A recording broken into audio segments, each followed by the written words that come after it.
Hi, I'm Emily Horowitz, a freshman environmental science major here at Ithaca College. We are in the Center for Natural Sciences, or CNS, and I am here to show you our aquaponics system. Aquaponics is a form of agriculture that combines two separate food systems: aquaculture, the raising of aquatic animals, mainly fish, and hydroponics, the cultivation of plants in water. The fish and plants work together to thrive in a system like this. The fish provide a fertilizer that the plants can absorb through their roots. When the plants absorb the nutrients, it filters the water for the fish. Under the supervision of Professor Paula Turkin, a team of 6 students has created a thriving aquaponic system you see here.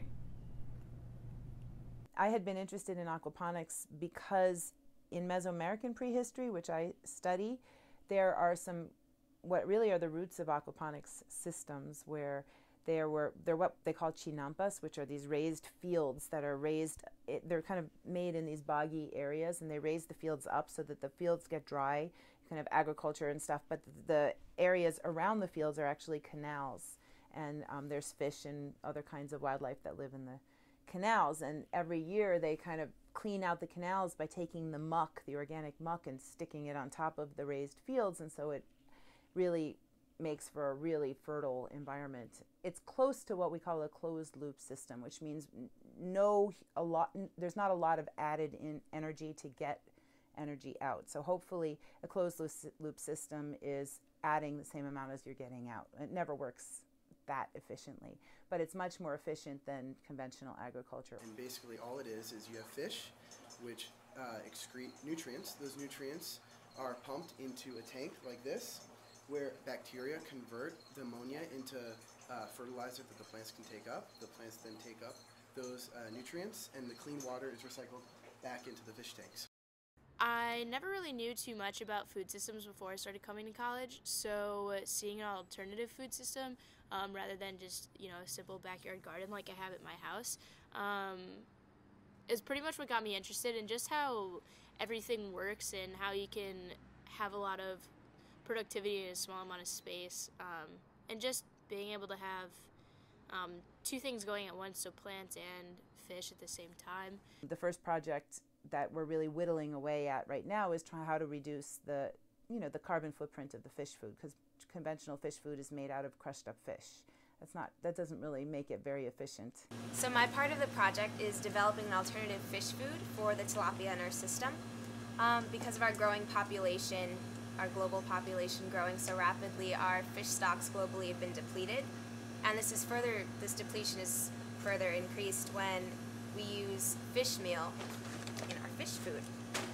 So I am developing a somewhat vegetarian version of a fish food using ingredients like tofu, olive oil, spinach, and wheat germ, duckweed, black fly larva. So I'll be developing a different food source.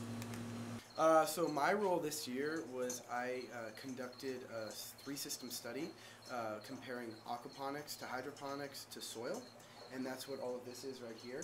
And so what I found was that aquaponics and hydroponics by far are much more productive, and at times up to 60 to 70% more productive than soil. My project is more focused on the educational aspect and the outreach aspect of it, so I just do a lot of looking up of why it's important to look into aquaponics for future uses, how it can maybe be implemented in schools. It's not easy.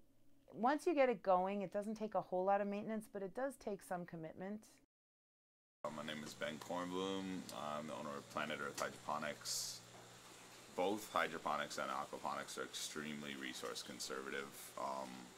Hydroponics, when properly executed, can be about 30 to 40% more efficient than your standard soil culture system would be. So right here we have a handful of different reservoirs, varying sizes. The smallest one here, 25 gallons, going all the way up to 100 gallons.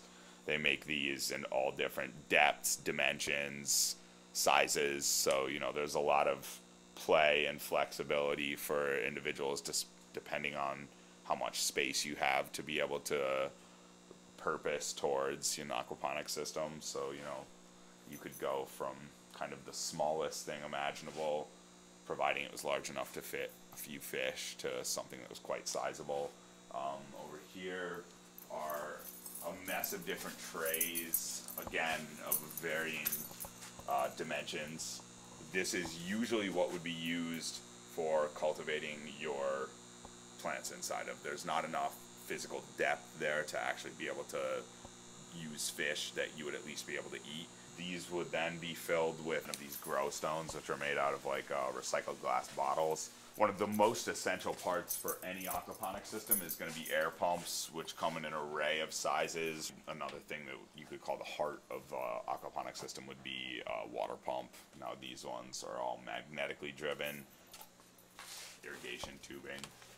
Things such as these keys, elbows, and straight barb connectors are going to be an aquaponics gardener's best friend.